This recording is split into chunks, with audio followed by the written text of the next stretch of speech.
Very happy to have you here. I want to begin with perhaps some basic definitions here because people will hear the term non-binary and not know what that means. And in fact, some people will hear non-binary and say, well, why not trans man or trans woman? How do you answer those two questions? Yeah, so I mean, we typically understand in society transgender people to be either trans men or trans women, and they typically transition from one to the other, M to F or F to M. And so non-binary people are people who do not identify as men nor women.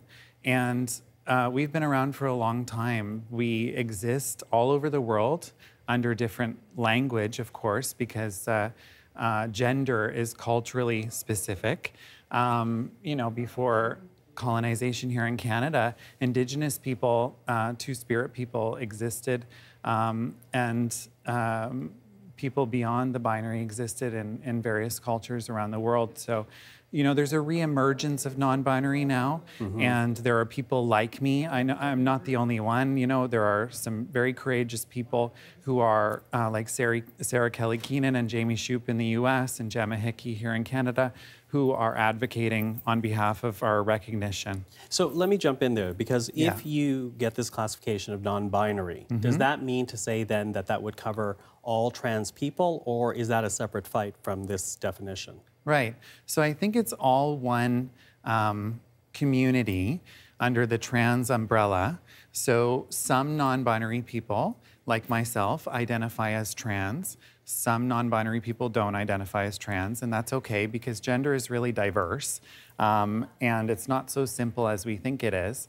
And the change to the birth certificate, my change of sex designation from male to non-binary, and what I would want the Canadian government to include in birth certificates, the gender-neutral option, which Ontario has already done on driver's licenses, it would be a choice. So I'm not imposing that choice on other people, on men and women. I'm simply asking for the gender-neutral option for people like me who look at our forms of identification and feel like we don't exist. Now, if you are successful in this application, it would change things for so many people. It would. How are you feeling right now then?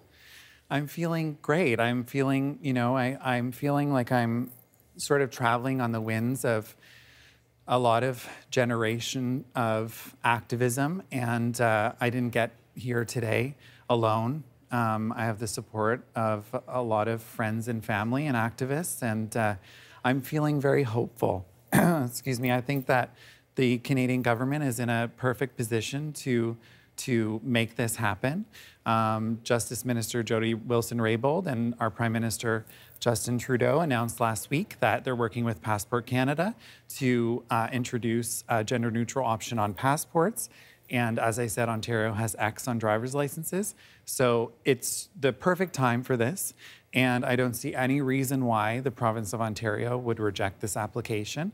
I think the province of Ontario is committed to recognizing gender inclusivity. So I'm hopeful. You know, when Canadians speak about trans rights and non-binary in this instance, it seems the issue is getting much more debate and discussion now, that people are getting a greater awareness. How do you feel about the acceptance of non-binary people in this country in this moment in time? I think that we're at a really wonderful moment in time. I think that finally some of us are sharing our stories, our voices, and unfortunately many of us can't do that because of the risk of violence that exists. And there is a real risk, there is a real danger here. I realize that this is a new thing for a lot of people, and some people are scared. And I think, you know, it's important to explain to people who might be a little bit scared, who might not understand, that there are many of us that exist here in Canada, and there are many children that are growing up in the new generation now who boy and girl and the binary and man and woman, that doesn't make sense to them. And they're thinking about themselves in new ways. So we're at a really key point, and our government if our government wants to be inclusive when it comes to gender and put action behind the laws that exist in terms of protecting gender identity and gender expression, and hopefully Bill C-16 passes soon. I know that Senator Paul Mitchell is doing great work in the Senate. And that's the trans rights bill that's making its way right. It's gone through the lower house, now in the Senate. Yes, exactly. And I think, once that passes, the government then needs to understand that there needs to be action behind that sort of legislation, because hypothetically, if someone were to be the victim of a hate crime related to their gender identity or gender expression, on identity documents, we can't identify as non-binary yet.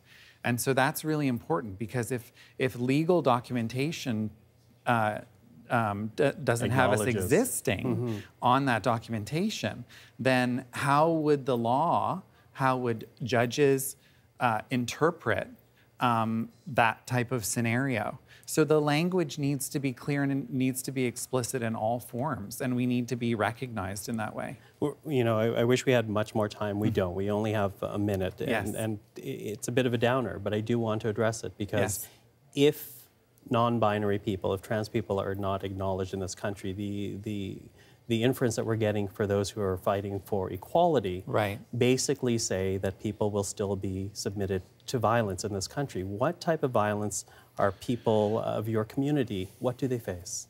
I'm privileged as a white non-binary person.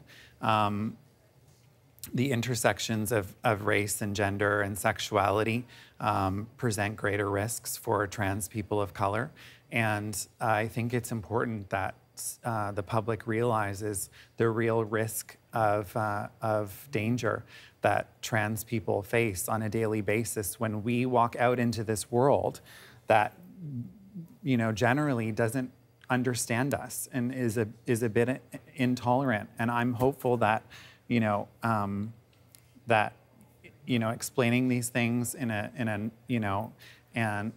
sensitive, like in an empathic way, and meeting people on a level of empathy will make people realize that this is not about taking anyone's rights away. This is about respecting who we are, and human rights should cover everyone. And there is a real danger in our society that presents itself to people like me. So I am hopeful, though, that the laws that are being worked towards, and hopeful that the legal recognition provides us with a little bit more protection. Joshua, thank you for the time. Thank you so much. And that is Joshua Ferguson, who is challenging the Ontario government to become the first Canadian identified as non-binary on their birth certificate.